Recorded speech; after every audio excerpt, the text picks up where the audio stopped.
Saudara-saudara yang kekasih dalam Tuhan, puji Tuhan atas kasih dan cinta Tuhan yang boleh kita alami dalam perjalanan kehidupan yang Tuhan anugerahkan bagi kita sekalian.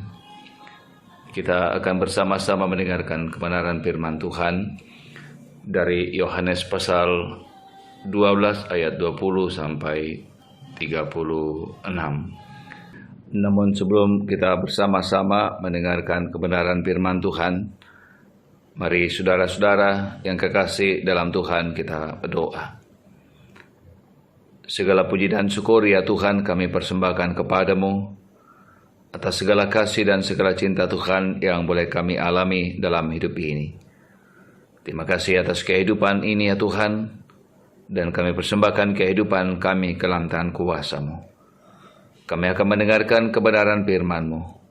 Roh Kudus tuntun kami semuanya, sehingga kebenaran firman-Mu menjadi kekuatan bagi kami.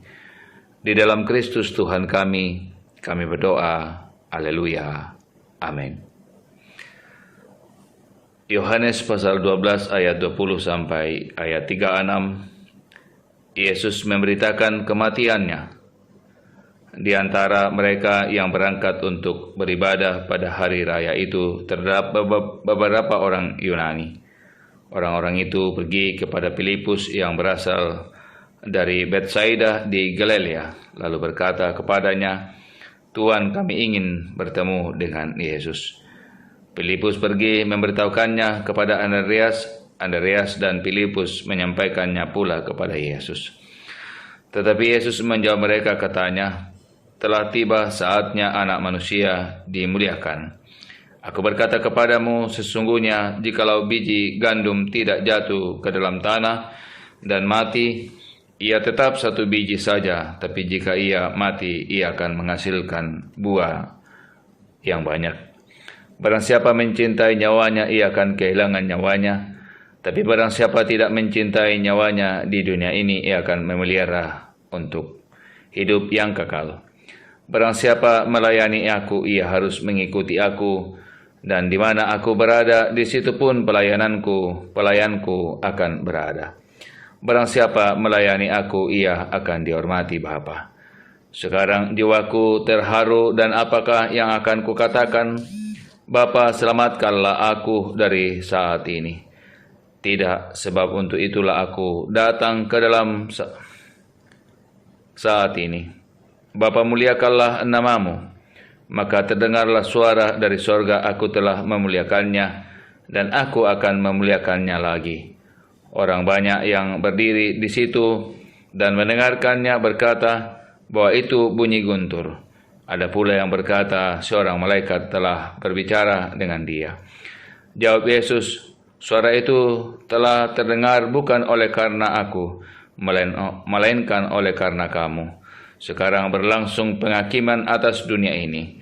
Sekarang juga penguasa dunia ini akan dilemparkan keluar. Dan apabila aku ditinggikan dari bumi, aku akan menarik semua orang datang kepadaku." Ini dikatakannya untuk menyatakan bagaimana caranya ia akan mati. Lalu jawab orang banyak itu, "Kami telah mendengar dari hukum Taurat bahwa Mesias tetap hidup selama-lamanya. Bagaimana mungkin engkau mengatakan bahwa anak manusia harus ditinggikan? Siapakah anak manusia itu?" Kata Yesus kepada mereka, "Hanya sedikit waktu lagi terang ada di antara kamu. Selama terang itu ada padamu, percayalah kepadanya, supaya kegelapan jangan menguasai kamu. Barang siapa berjalan dalam kegelapan, ia tidak tahu kemana ia pergi. Percayalah kepada terang itu, selama terang itu ada padamu, supaya kamu menjadi anak-anak terang." Sesudah berkata demikian, Yesus pergi bersembunyi dari antara mereka. Amin, firman Tuhan. Bapak, Ibu, dan saudara-saudara yang kekasih dalam Tuhan, puji Tuhan atas kehidupan yang boleh kita alami dan kita rasakan hari ini. Semua karena anugerah dan semua karena cinta Tuhan bagi kehidupan kita sekalian. Bapak, saudara-saudara yang kekasih dalam Tuhan, bagian ini Yesus memberitahukan dan menyampaikan tentang kematiannya. Dan saudara-saudara, tentu ini banyak orang Yahudi yang mendengarkan tentang pemberitaan Yesus bahwa dia akan mati merupakan sebuah pertanyaan yang tentu menjadi sesuatu yang menggelisahkan kehidupan mereka. Sebab ketika Yesus menyebut dirinya sebagai Mesias, maka bagi mereka Mesias itu tidak akan mati, tapi ia akan hidup selama-lamanya.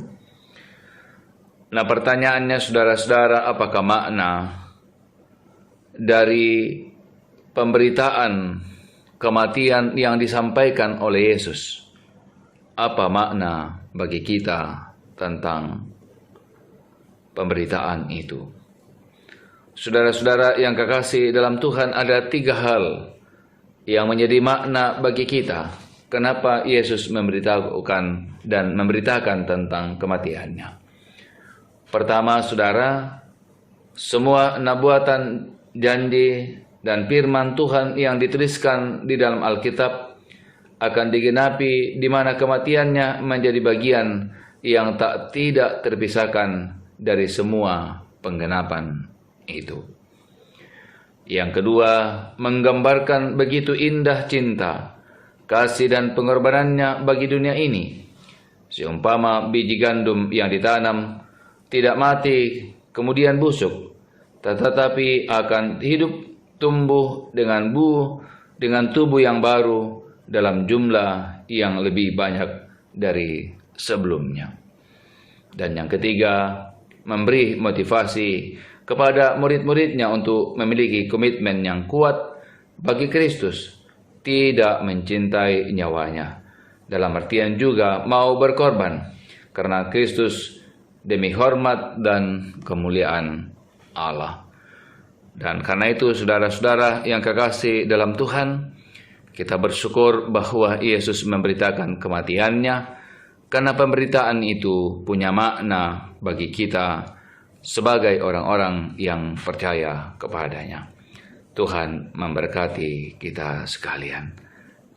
Amin. Marilah berdoa. Segala puji dan syukur ya Tuhan kami persembahkan kepadamu atas segala kasih dan segala cinta Tuhan yang boleh kami alami. Terima kasih Bapa atas kasih-Mu, terima kasih atas cinta-Mu. Kami akan menyerahkan kehidupan kami ke dalam tangan kuasa-Mu hari ini. Kiranya Tuhan tuntun dan sertai kami, sehingga kami boleh menikmati kehidupan yang Tuhan anugerahkan bagi kami sekalian. Kami yang lemah, pergumulan-pergumulan yang kami hadapi, kiranya tangan Tuhan yang penuh kasih senantiasa menopang kami, sehingga kami mampu menjalani kehidupan yang Tuhan anugerahkan bagi kami sekalian. Terima kasih Bapa di sorga, ini doa permohonan kami. Di dalam Kristus Tuhan kami berdoa. Haleluya. Amin.